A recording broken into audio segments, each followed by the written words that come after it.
جی آپ کو بھی ہمسایوں سے تمیز سے ہی پیش آنا چاہیے۔ شافیہ نے بس اتنا ہی کہا تھا اور فون بند کر دیا۔ کچھ دیر بعد وہ دروازے میں کھڑا تھا، بہت ہی شرارتی سا لڑکا تھا۔ اچھا تو آپ شافیہ ہیں؟ خاکسار کو داؤد کہتے ہیں، میں خدا داد کا بھائی ہوں، بہت شائستگی سے کہا گیا تھا۔ سمیرا نے اس کی آواز سن لی تھی، لپک کر باہر آ گئی۔ اندر آ جاؤ بیٹا۔ انہوں نے شافیہ کو اشارہ کیا کہ چائے پانی لے آؤ۔ شافیہ اس اخلاقی کارروائی پہ بے ہوش ہونے لگی تھی۔ وہ چائے کے لیے نہیں رک رہا تھا مگر سمیرا اسے اٹھنے نہیں دے رہی تھی۔ آنٹی میں پھر آؤں گا، اور کوئی کام ہوا تو بتائیے گا۔ اس نے سر تسلیم خم کیا تھا۔ مجھے اپنا بیٹا ہی سمجھیں۔ وہ بھی سمیرا کی محبت سے متاثر ہو گیا تھا، اور سمیرا تو ہر کام کے لڑکے سے محبت سے پیش آتی تھی کہ کہیں کسی بھانجی بھتیجی کو نتھی کر سکے، بڑے ہی بھلے ماں باپ کی اولاد ہو، بس خدا ان کو جنت مکین کرے۔ شرارتی لڑکا سنجیدہ ہو گیا تھا۔ وہ حیات نہیں ہے کیا؟ سمیرا بھی افسردہ ہوئی۔ نہیں جی، ہمیں تو خدا داد نہیں پالا ہے، ہمارا بھائی ہی سب کچھ ہے ہمارے لیے، اس نے نم آنکھوں سے بتایا تھا۔ اچھا کسی دن اپنی بہن کو لے کے آنا۔ جی ضرور، وہ تابعداری سے کہتا ہوا اٹھ گیا تھا۔ تب سمیرا کے دل میں کرایہ داروں کی اور بھی ہڑک پیدا ہو گئی تھی۔ جب شافیہ نے ٹرے سجائی تو خود بھی ساتھ ہی نکسک سے تیار ہو کر چلتی تھی۔ تب پہلی مرتبہ شافیہ سنہرے سے ملی تھی۔ بڑی کوئی سنہری سنہری دھوپ جیسی تھی، ساری کی ساری سونے میں دھلی ہوئی۔ چھوٹی سی لڑکی تھی جس نے شافیہ کی طرح سارا ہی گھر سنبھال رکھا تھا، اور بڑی ہی ذمہ دار سی لگتی تھی۔ سمیرا تو اس پر فدا ہی ہو گئی تھی۔ لڑکیاں ہوں تو سنہرے جیسی، کیسے پھرتیلی ہے، منٹوں میں چائے بنا لائی، اور ایک ہماری شافیہ ہے، کچن میں گھسے تو نکلتی ہی نہیں۔ سمیرا کے ہر جگہ اپنے ہی دکھڑے ہوتے تھے، سنہرے بس معصومیت سے مسکراتی ہی رہی تھی۔ بھلا ایسے تبصرے کا کیا جواب دیتی جس میں ذرا بھی مروت نہیں تھی؟ سمیرا بھی کرید کرید کر سوال پوچھ رہی تھی۔ تم بس 5 بہن بھائی ہو، باقی رشتہ دار کدھر ہیں؟ وہ سب تو گاؤں میں ہیں، ہم یہاں بھائی کی جاب اور پڑھائی کی وجہ سے ہیں، سنہرے نے سادگی سے کہا۔ اچھا تو گاؤں سے ہو؟ جی ہمارا تعلق گاؤں سے ہے، امی ابو کی وفات کے بعد ہم شہر آئے تھے۔ سنہرے آزردہ ہو گئی تھی۔ شافیہ کو دکھ ہوا، سمیرا بھی کریدنے کے چکر میں کسی کے احساسات کا خیال نہیں رکھتی تھی۔ سمیرا نے بڑا جی لگا کر خدا داد کے بارے میں پوچھا تھا، کیا کرتا ہے، کیا مصروفیت ہے، کیا عادات ہیں؟ سنہرے بچی بھی تھی اور کچھ اتنی تیز ترار بھی نہیں لگتی تھی، سو وہ سادگی سے بتاتی رہی تھی۔ سنہرے نے سارا گھر سنبھال رکھا تھا، وہ اپنے کچن سے لے کر باقی روزمرہ کے کام سب کچھ خود کرتی تھی، ساتھ پڑھتی بھی تھی۔ اب سمیرا کا دل تھا اگر شافیہ نہ ہوتی تو وہ سنہرے کو شافیہ کے پھوہڑ پن کے خود سے جوڑے قصے سنا دیتی، مگر اس وقت دل مسوس کر رہ گئی تھی۔ اسی پل داؤد بھی آ گیا تھا، اور وہ تو ویسے بھی بڑا خوش اخلاق تھا۔ اس کے آتے ہی سنہرے اٹھ کر کچن میں چلی گئی تھی۔ داؤد تو سمیرا کا فیورٹ تھا، وہ سمیرا کو لمبی لمبی کہانیاں سناتا تھا جسے سن کر وہ سچ سمجھ لیتی تھی۔ ویسے آنٹی، آپ آنٹی لگتی نہیں ہیں۔ اس تعریف پر تو سمیرا کھل کر گلاب ہو گئی تھی۔ شافیہ کو ہنسی آ گئی۔ داؤد ہر بندے کے مزاج سے مطابقت رکھتی بات کرتا تھا۔ سمیرا نے دلچسپی سے پوچھا، خدا داد کا مزاج بھی تمہارے جیسا ہے؟ ابے کہاں آنٹی جان، وہ تو کوئی کڑوا کریلا ہیں، بس نہ ہی پوچھیں۔ کیا سخت مزاج ہے؟ سمیرا کا دل ڈوب گیا تھا۔ ایسا ویسا، داؤد نے آہ بھری تھی۔ سانس خشک کیے رکھتا ہے، ایسا خشکی خورا بھائی ہے ہمارا۔ سمیرا کا منہ ہی اتر گیا۔ بھلا عرشیہ ایسے سخت مزاج انسان کے ساتھ رہ سکتی ہے؟ اس کا دل ہی ڈوب گیا۔ بس کچھ نہ پوچھیں کیسے ہم گزارا کرتے ہیں، داؤد نے دکھ بھرے لہجے میں کہا تھا۔ بہت ظالم ہے کیا؟ ظالم؟ داؤد چیخ پڑا تھا۔ ظالم لفظ تو بہت چھوٹا ہے، وہ بہت دہشت ناک ہیں۔ اس نے ماحول اور بھی خوفناک کیا تھا۔ سمیرا کی تمام امیدیں ٹوٹ چکی تھیں۔ تم کیا کرتے ہو داؤد؟ سمیرا نے ذرا سنبھل کر موضوع کو بدلا تھا۔ یہ بس یہی کرتے ہیں جو ابھی کر رہے ہیں۔ کوئی اپنے ہی دھیان میں زیر لب بولتا ہوا اندر آیا تھا۔ اجنبی چہرے دیکھ کر ذرا سا ٹھٹکا اور پھر سلام کر کے اندر چلا گیا تھا۔ یہ سمیرا کی حیران آنکھیں پھیل رہی تھیں۔ یہ وہی ہیں جن کی برائیاں کی جا رہی تھیں۔ سنہرے پرتکلف چائے کے ساتھ اندر داخل ہوئی تھی۔ سمیرا کا منہ ہی کھل گیا تھا۔ یہ خدا داد بھائی ہیں؟ ارے ماشاء اللہ، سمیرا نے بے ساختہ کہا تھا۔ وہ اسے کہیں سے بھی دہشت ناک نہیں لگ رہا تھا۔ داؤد بھائی کی تو عادت ہے۔ وہ مسکرا کر چائے بناتی رہی۔ وہ پانچوں بہن بھائی بہت ملنسار اور ہنسمکھ تھے۔ جب وہ چائے پینے کے بعد باہر آئیں تو غوثیہ اپنے لان میں موجود تھیں، زبردستی ان کو اندر لے آئیں۔ شافیہ غوثیہ کے گھر کبھی نہیں آئی تھی۔ کالونی کا سب سے شاندار گھر تو ان کا تھا، ایسا نقشہ اور ایسی بھول بھلیاں جو سمجھ سے باہر تھیں۔ وہ انہیں لیونگ روم میں لے آئی تھیں۔ بہت ہی شاندار گھر تھا، اس سے زیادہ شاندار تو غوثیہ آنٹی تھیں، دودھ سی سفید اور ملائم سی۔ نہ جانے کیوں سمیرا ان سے میل جول سے کتراتی کیوں تھی، شاید طبقاتی فرق کی وجہ یا کچھ اور بات تھی۔ غوثیہ نے کہا، شافیہ بیٹے جاؤ، کچن میں ملازم ہوگا اسے کہو کافی لے آئے۔ سمیرہ کے منع کرنے کے باوجود بھی غوثیہ نے شافیہ کو بھیج دیا تھا۔ اسی کالونی میں رہتے ہوئے وہ پہلی مرتبہ ان کے گھر آئی تھی۔ کیا ہی عالی شان گھر تھا اور کیا نفیس انٹیریئر تھا۔ شافیہ دل ہی دل میں بڑا مرعوب ہوئی تھی۔ وسیع کچن میں ایسی صفائی تھی جیسے کبھی کوئی کچن میں آیا ہی نہ ہو یا کسی کا یہاں سے گزر ہی نہ ہوا ہو۔ شافیہ ذرا گھبرا گئی تھی، واپس موڑنے لگی تو کسی اور راہداری میں نکل آئی۔ ایک تو بہت ساری راہداریاں تھیں، کچھ سمجھ میں ہی نہیں آ رہی تھی۔ شافیہ کی رنگت سفید پڑ گئی کہ اچانک انتہائی قیمتی پرفیوم کی خوشبو چکرانے لگی تھی۔ کوئی تیزی سے سیڑھیاں اترتا نیچے آیا تھا۔ شافیہ نے گھبرا کر کوریڈور کی دیوار سے لگ کر راستہ دیا۔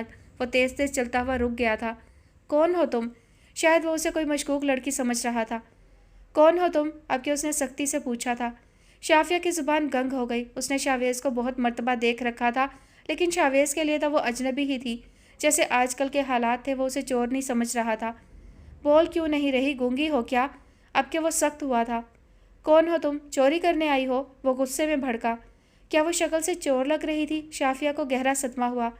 میں کیا بھونک رہا ہوں؟ سنتی نہیں ہو؟ بہری ہو کیا؟ وہ یکدم دہاڑا تو شافیہ کی بے ساختہ چیخ نکل گئی تھی۔ وہ رونے لگی۔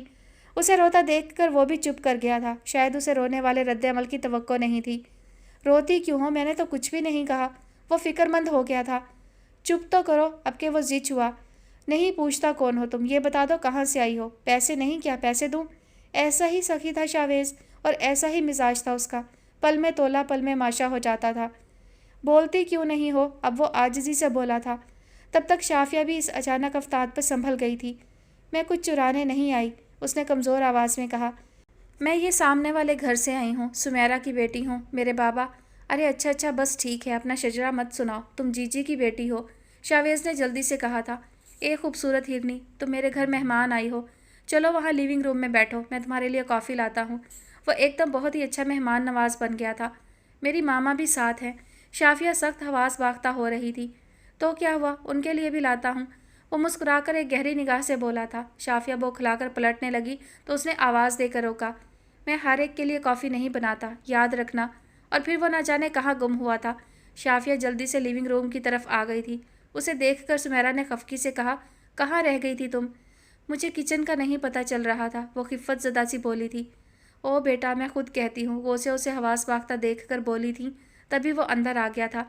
ضرورت نہیں ہے، آپ کا یہ تابع دار بیٹا کس لیے ہے؟ شاویز آج اپنی ماں کو حیران کیے دے رہا تھا، جیسا کہ ان کے تاثرات کہہ رہے تھے۔ تم اور تابع دار؟ ماما میں بہت فرما بردار ہوں نا؟ اب وہ آنکھ دبا کر پوچھ رہا تھا۔ اس میں کوئی شک ہے، مگر تم کلب جا رہے تھے نا؟ غوثیہ نے اس کی ڈریسنگ کے حساب سے کہا۔ وہ گیم کے لیے جا رہا تھا۔ جی مگر آپ کے خاص مہمان دیکھ کر رک گیا، ملازم تو چلا گیا ہے۔ اس نے اپنے شیف کا نام لیا تھا جس کا نام بھی ملازم ہی تھا۔ خاص مہمان؟ غوثیہ کو کھانسی آنے لگی تھی۔ اس نے تو کبھی اہم سے اہم مہمان کی ایسی تکریم نہیں کی تھی، اور یہاں وہ پڑوسیوں کے لیے کافی بنا لایا تھا۔ یہ مسز… جی مجھے پتہ ہے، یہ سمیرہ آنٹی ہیں، ہمارے بلاک میں رہتے ہیں، شاویز نے سارا ہی اخلاق نچھاور کرتے ہوئے کہا تھا۔ مگر آپ پہلے کبھی نہیں آئے۔ وہ آرام سے بیٹھ گیا تھا۔ سمیرہ کا تفصیل سے انٹرویو کرنے، اور سچ میں سمیرہ پہلی مرتبہ گھبرائی تھی۔ یہ کوئی عام لڑکا نہیں تھا، کچھ خاص مقناطیس تھا اس میں، یا کچھ بہت ہی خاص جو سمیرہ کو غلط ہونے کا اشارہ دے رہا تھا۔ اسے لگا کہ یہاں آنے کا فیصلہ کچھ بہتر نہیں تھا۔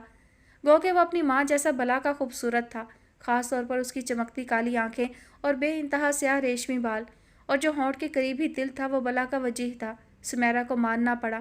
اس کے ارد گرد کیسے ہیرے بکھرے تھے، اور وہ ایک عیسیٰ کی آس لگا کر بیٹھی تھی۔ اسے اپنی سوچ پہ بھی افسوس ہی ہوا تھا۔ آنٹی آپ کیا کرتی ہیں؟ بیٹا گھر کے کام کاج، ہاؤس وائف کا کیا کام ہو سکتا ہے؟ سمیرہ نے بڑا نپا تلا جواب دیا تھا۔ شافیہ کو 100% یقین تھا کہ اب وہ سوالوں کا رخ اس کی طرف موڑے گا، اور ایسا ہی ہوا۔ اس کی چھٹی حس کچھ کہہ سن رہی تھی۔ تم کیا کرتی ہو؟ وہ اپنی کمگو ماں سے سراسر مختلف تھا۔ میں پڑھتی ہوں، شافیہ کو بتانا پڑا۔ اب اور میں وہ کیا بتاتی؟ کیا مشاغل ہیں، انٹرویو شروع ہو گیا تھا۔ بس گھر کے کام، اس نے رک رک کر بتایا تھا۔ وہ کنفیوز سی سمیرہ کو دیکھ رہی تھی۔ اور جی کے گھر آنا جانا، وہ کدھر گیا؟ شاویز کے کہنے پر شافیہ کے ساتھ ساتھ سمیرہ بھی دھک سے رہ گئی تھی۔ شاویز کو کیسے پتہ چلا؟ وہ تو گلی کی نکڑوں میں کھڑا ہونے والا لڑکا نہیں تھا۔ غوثیہ کو اس قدر بے تکلفی آکورڈ لگ رہی تھی، مگر وہ ایسا ہی منہ پھٹ تھا۔ شاویز دیر ہو رہی ہے، تمہارے دوست انتظار کر رہے ہوں گے، غوثیہ نے دبے دبے لہجے میں احساس دلاتے ہوئے کہا تھا۔ اٹس اوکے ماما۔ وہ بالکل اٹھنے کے موڈ میں نہیں تھا۔ غوثیہ جذبز ہو رہی تھی۔